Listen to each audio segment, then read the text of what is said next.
Dans l'actualité des idées aujourd'hui, pourquoi a-t-on inventé les musées? Comment sont-ils nés? Et pourquoi nous semble-t-il aussi indispensable aujourd'hui? Notre invité s'appelle Christophe Pomian. Il est historien et philosophe, installé en France depuis les années 70. Il publie cette semaine le premier volume de sa trilogie Le musée, une histoire mondiale chez Gallimard. Du trésor au musée. Voilà pour le titre de cette première partie. Alors pourquoi le musée est-il si nécessaire aux sociétés? C'est l'énigme qu'il cherche à percer. Et ce faisant, il éclaire l'institution sous un jour nouveau, en posant sur elle un regard assez émerveillé, je dois dire, devant ce miracle de la nature, ou plutôt de la culture. L'histoire du musée, prévient-il, doit être plus qu'une histoire des musées. C'est une histoire des sociétés où le musée est devenu possible et des individus ou des groupes qui ont voulu et su en faire une réalité et le rendre indispensable. Fasciné donc peut-être par son existence même, mais aussi par ses fonctions, dont la première d'entre elles, garder des fragments du monde d'hier. Bonjour à vous, Christophe Pomian. Bonjour. Merci d'être avec nous. Pissarro's, Rubens, Picasso. Holbein, Rembrandt B12.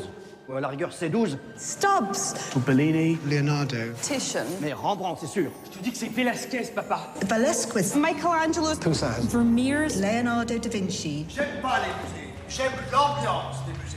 Franz avait lu dans François qu'un Américain avait mis 9 minutes 45 secondes pour visiter le musée du Louvre. Ils décidèrent de faire mieux. Botticelli. Aïe. Ouille. Raphaël. Oh.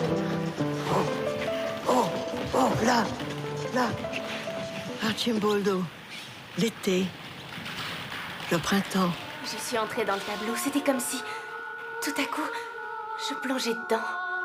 Je sais, ça paraît fou. Ce qui vous est arrivé à la Galerie des Offices, nous l'appelons le syndrome de Stendhal. Un guide, pourquoi faire? Pour expliquer, je comprends rien. Mais il n'y a pas à comprendre, Josette, il y a à ressentir. Il y a un Mondrian, voilà. On se dit, mais je voudrais juste pouvoir vivre avec pendant quelques jours. On est resté pendant des années devant Courbet, Degas, Miro, Chirico. Tu crois qu'on peut regarder une poule?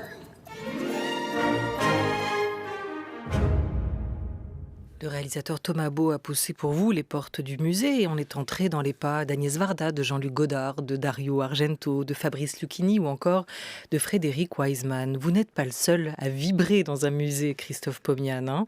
Quelle palette d'émotions et de réactions on vient d'entendre dans ces quelques extraits qui nous ramènent aussi au cinéma. Qu'est-ce qui vous fascine tant au point d'avoir consacré 30 ans de votre vie, 30 ans de travail au musée, à son histoire, sans avoir jamais visiblement le sentiment d'en avoir fait le tour de cette question?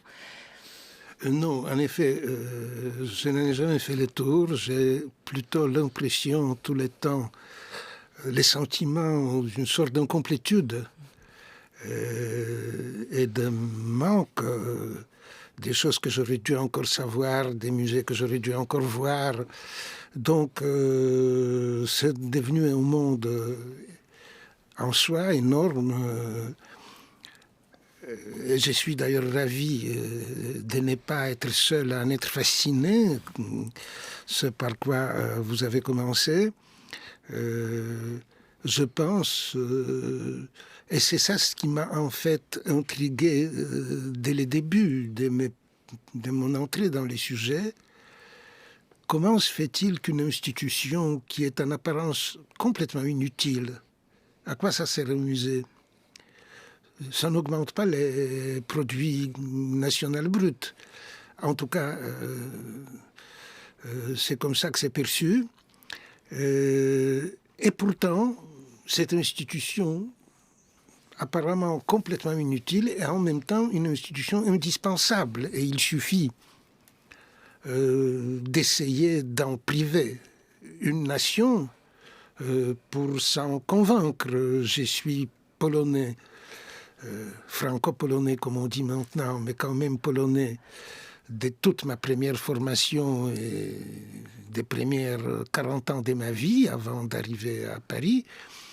Et je sais très bien ce que ça signifie pour une nation d'être privée du droit d'avoir un musée. Et donc, c'est ce contraste entre l'apparente inutilité et la manifeste indispensabilité du musée qui a été probablement au départ de ma réflexion sur les sujets. Qu'est-ce qui fait qu'une nation peut être privée de musées, comme vous l'évoquez, en faisant référence à la Pologne? Par exemple, lorsqu'elle est sous une occupation étrangère, et une occupation qui, mettons, dans les cas de l'occupation russe, tsariste de la Pologne, surtout entre les années 1860 et la Première Guerre mondiale, excluait toute manifestation de caractère national. Mais c'était encore plus visible pendant cette occupation extrêmement cruelle à tous égards, qu'était l'occupation allemande, nazie. Les 6 années, la Pologne a été envahie en septembre 1939. La guerre s'est terminée en mai 1945. Différents territoires de la Pologne étaient occupés pendant différentes périodes, mais grosso modo, disons 5 ans d'occupation nazie, c'était 5 ans de l'interdiction des musées, d'ailleurs de destruction programmée conséquente des biens culturels. L'occupant étranger n'a pas intérêt à créer des lieux ou à les maintenir vivants, des lieux de mémoire, à sanctuariser la mémoire d'un peuple et d'une nation. C'est ce que vous évoquez, Christophe Pomian, d'où cette difficulté à percevoir ce que peut être la vie d'un musée pendant ces périodes-là. Quel est, votre premier souvenir de musée, votre première entrée et approche dans un musée? Mon premier souvenir des musées, c'est le souvenir du Musée national de Varsovie. À notre retour dans la ville, je n'ai pas passé les années de guerre à Varsovie, mais c'est ma ville natale. Et j'y suis revenu au printemps 1946, donc déjà quand même une année après la fin de la guerre. Et ma mère m'a amené au musée national. Je ne me souviens plus, il y avait une exposition dont maintenant le contenu m'échappe. Donc je ne vais pas l'inventer. Et c'est mon premier musée, ma première visite au musée. Et ensuite, à une autre échelle, quelques années plus tard, j'habitais Bruxelles. Et c'était les musées des Beaux-Arts de Bruxelles, avec ces superbes Rubens qui m'ont d'ailleurs laissé jusqu'à la fin de mes jours admirateur de ces peintres. Alors, ce qui est passionnant, c'est que vous venez de l'évoquer, vous ne vous souvenez plus forcément de ce que vous avez vu la première fois dans ce musée à Varsovie en 1946. Vous ne vous souvenez plus exactement de l'exposition qui était en cours ou des œuvres qui étaient accrochées, mais vous vous souvenez de ce que vous avez ressenti. Vous en avez gardé un ressenti, une émotion, celle d'être entré pour la première fois dans un musée. Et c'est ce que vous racontez dans ce grand livre, cette autre entreprise monumentale, votre histoire mondiale du musée. Vous dites que l'invention du musée est d'abord une révolution des regards, de la place du sacré, du temps. Et ça, ne l'oublions pas. On va écouter Ludovic Logier, conservateur au département Antiquité du musée du Louvre. Il y a ce réflexe du selfie. Évidemment, pour nous, c'est très triste parce que quelqu'un qui visite un musée à reculons par le prisme de son écran, c'est quelqu'un qui est en train de rater sa visite. Je sais que c'est notre société, je sais que ça se développe comme ça. Et par moments, mais j'ai presque envie de dire, mais lâchez cet appareil, regardez ce que vous avez dans le dos, tournez-vous, et vous serez peut-être plus heureux qu'avec la millième photo de votre tête devant quelque chose. Voilà, tournez-vous. Arrêtez de regarder dans vos téléphones portables, tournez-vous et regardez les œuvres qui sont accrochées, regardez les murs des musées. En quoi l'invention du musée, Christophe Pomian, a représenté une rupture intellectuelle, mais aussi sensorielle, ce que vous appelez une révolution du regard? En ce que les regards dans les musées est orienté vers les œuvres et, comment dirais-je, elles sont la fin. Elle constitue l'objectif du regard. Mettons, dans un temple, où vous pouvez avoir aussi des œuvres, mettons, des peintures dans un temple catholique, mais en principe, les images sacrées ne sont que des instruments ou des canaux par lesquels on doit essayer de visualiser quelque chose qui est au-delà, quelque chose qui n'est pas visible. Au musée, vous regardez les œuvres. Évidemment, là aussi, vous, à travers les œuvres, vous pouvez avoir toute une série d'intentions différentes, de s'intéresser à l'artiste qui est caché derrière, à la situation, à la conjoncture qui a engendré cette œuvre, aux croyances qui lui ont donné son contenu, aux techniques qui l'ont suscité. Mais c'est l'œuvre qui est au cœur et au centre. À la différence, comme j'ai dit, des autres situations où on expose des œuvres, mais où elles sont instrumentalisées au service d'une liturgie différente.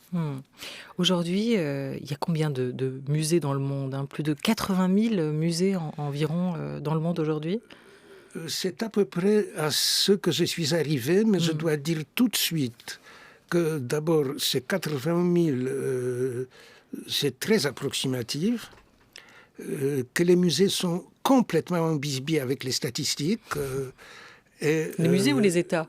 Pardon? Les musées ou les États? Qui ne fournit pas les statistiques? Les musées, parce que ce n'est pas une appellation contrôlée. Combien y a-t-il de musées en France aujourd'hui? Vous pouvez avoir 3 livres qui sont tous les 3 sur les marchés, dont un vous dit qu'il y en a 7000, l'autre qu'il y en a 2500. Tout dépend comment on compte. Donc, et qu'est-ce qu'on considère comme musée? Et qu'est-ce qu'un musée? En fait, c'est toute la question de ce livre. Ouais. Est-ce que vous prenez comme musée les petits trésors des églises, la grange qui a été transformée en une sorte de lieu de mémoire paysanne, les toutes petites cabanes où on expose des objets. Donc, on ne sait pas trop bien combien il y en a au total. Il y a des statistiques dans certains pays qui sont fiables. Les 35 000 musées aux États-Unis, on sait très bien à quoi ça correspond. Ça correspond à ce que l'Alliance américaine des musées définit comme musée. Et donc, c'est une statistique fiable. Mais pour d'autres pays, y compris le nôtre, encore une fois, énormément de choses dépendent de la manière de compter. Et vous l'écrivez aussi, vous le dites, Christophe Pomian, la chose a précédé le mot. Qu'est-ce qu'un musée, hein? C'est assurément une petite révolution qui a eu lieu le jour où le premier musée est né.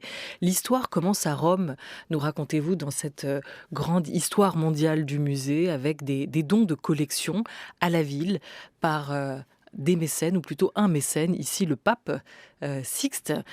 Ça a été le cas avec le pape, mais ça a été ensuite le cas aussi dans d'autres villes par des grandes familles. Le premier musée naît de ça, d'un don d'une collection à un espace public, un lieu public comme la ville. C'est-à-dire, si je devais m'exprimer avec toute la précision requise, je dirais que la première collection publique que nous avons convenue depuis le XVIIe siècle et les travaux de nos grands maîtres de cette époque, nous avons convenu de considérer comme les premiers musées. C'est en effet la collection d'antiquités qui s'est trouvée au préalable au Latran, qui appartenait au palais de Latran, qui appartenait à la papauté, et que Sixte IV offre à la municipalité de Rome, c'est-à-dire dans le langage grandiloquent de l'époque, au Sénat et au peuple romain, pour être installé au Capitole, donc dans l'endroit le plus prestigieux, mais les plus prestigieux endroits profanes de la ville, parce que les plus prestigieux endroits sacrés, c'est évidemment les palais du Vatican et les palais de Latran, ce sont 2 pôles de la ville papale. Et évidemment, en donnant ces antiquités, Sixte IV n'a pas la moindre idée de ce qu'il est en train de faire dans notre perspective.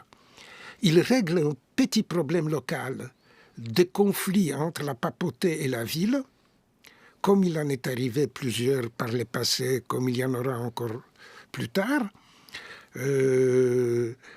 Pour résoudre ces problèmes, il est roman. Son prédécesseur était vénitien, horreur. Pour les Romains, évidemment, pas pour les Vénitiens.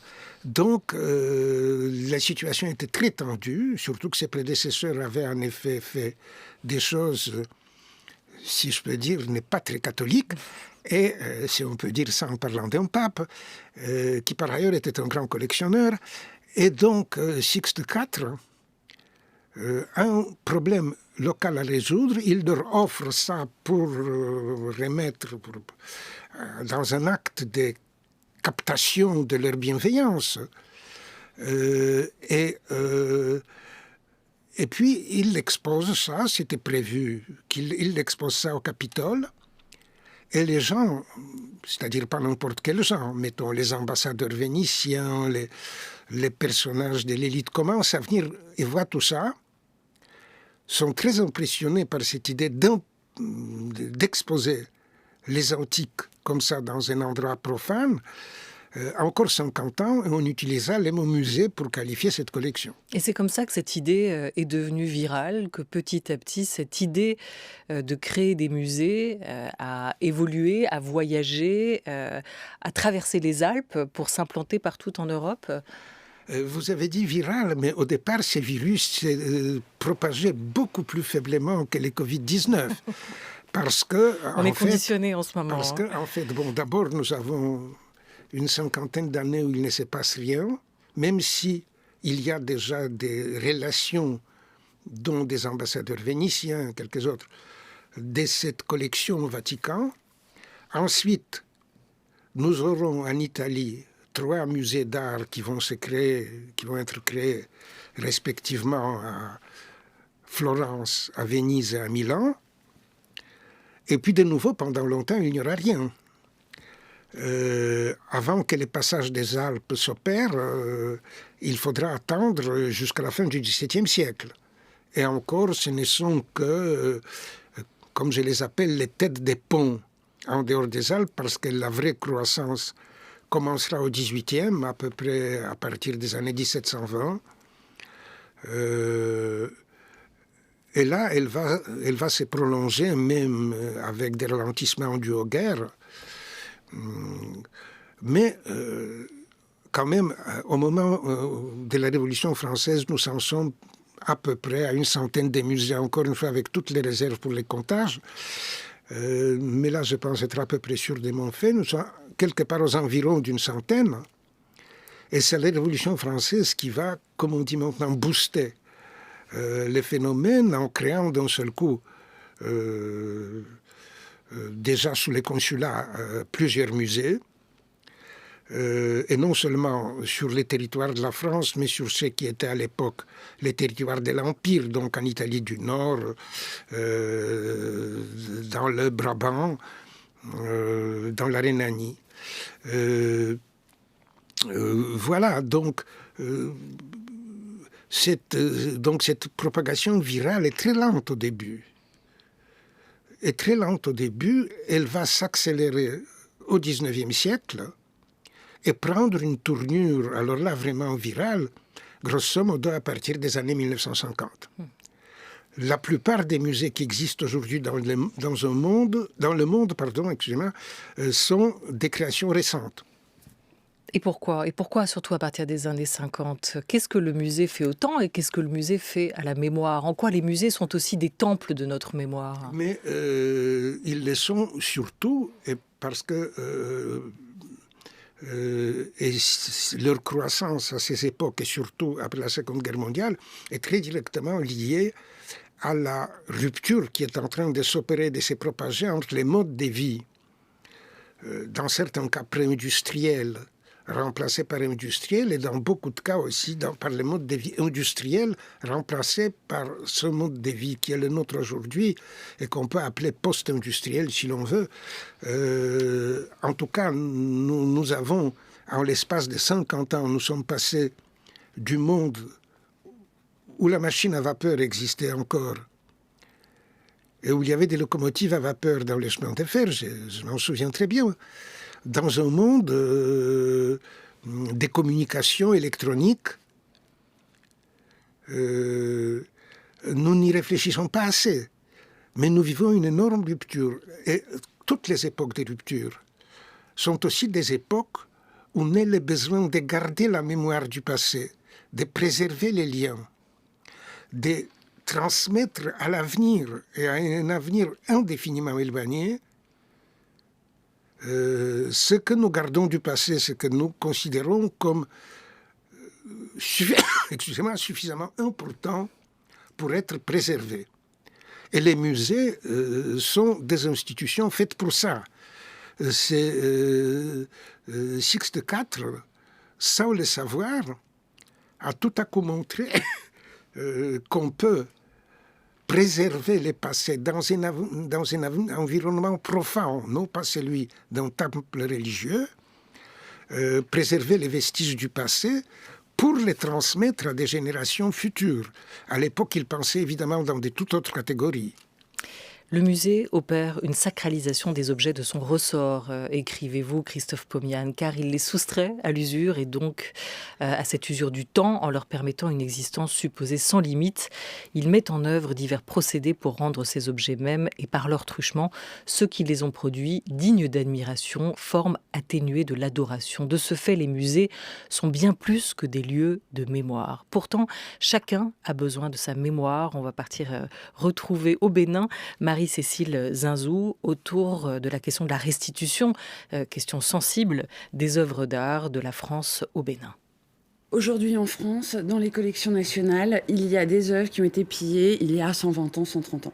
Est-ce qu'en tant que Français, on a envie de se regarder et de se dire « Ok, ces œuvres sont là, c'est bien normal et assumons la colonisation » Ou est-ce qu'on peut se dire à un moment « Ok, on a le droit de regarder notre histoire et de se dire qu'à certains moments on a été formidable, à certains moments on a fait des erreurs. Et ces erreurs, si on a la capacité de les réparer, eh ben, allons-y, réparons-les. » Et côté africain, il y a un moment, on a le droit d'avoir accès à notre patrimoine. On est au Bénin, on est des héritiers de traditions extrêmement riches.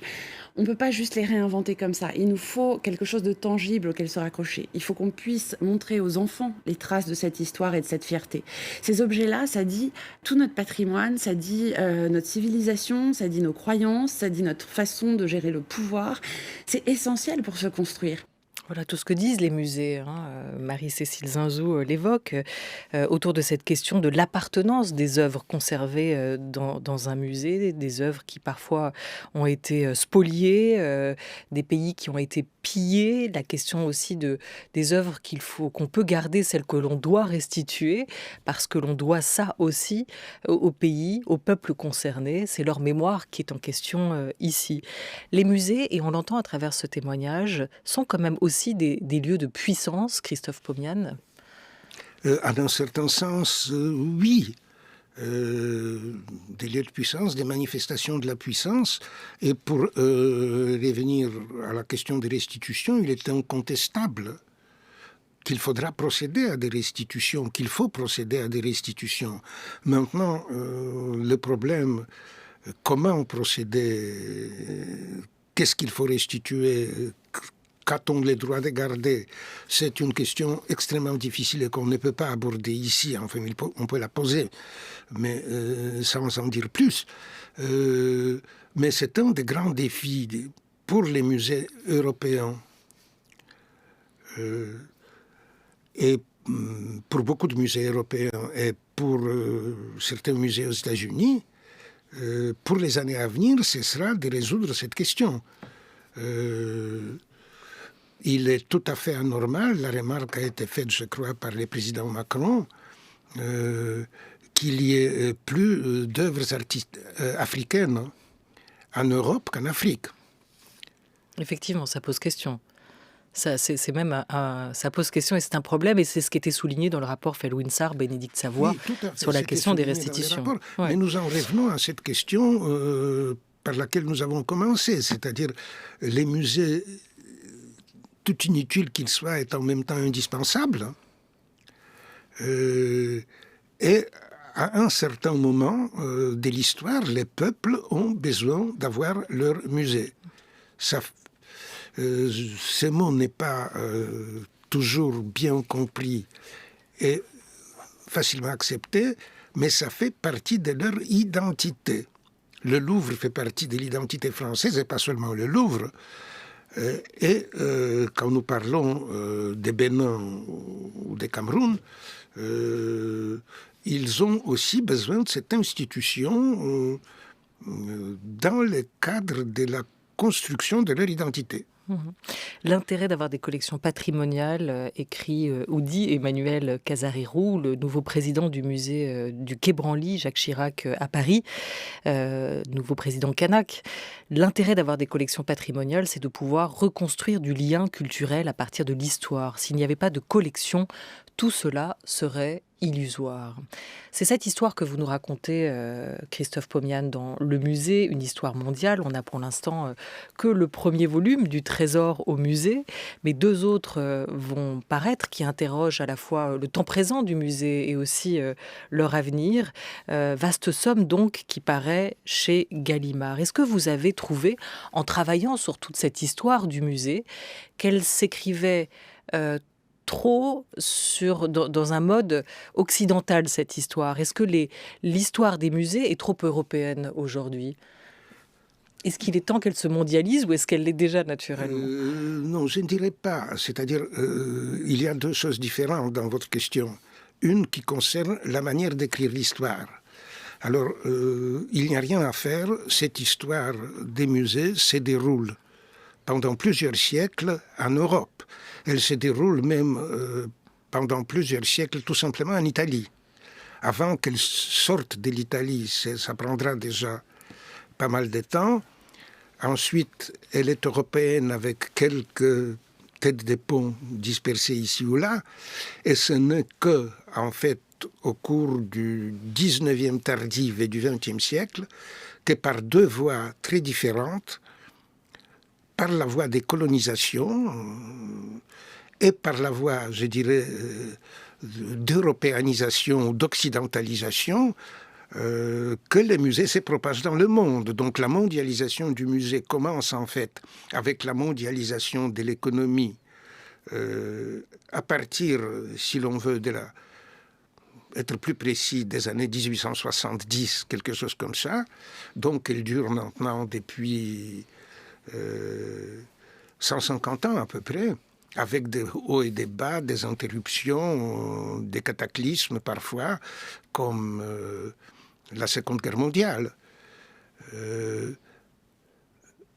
Et évidemment, au fur et à mesure que cette histoire se mondialise, il faut que l'historien des musées mondialise l'histoire qu'il écrit.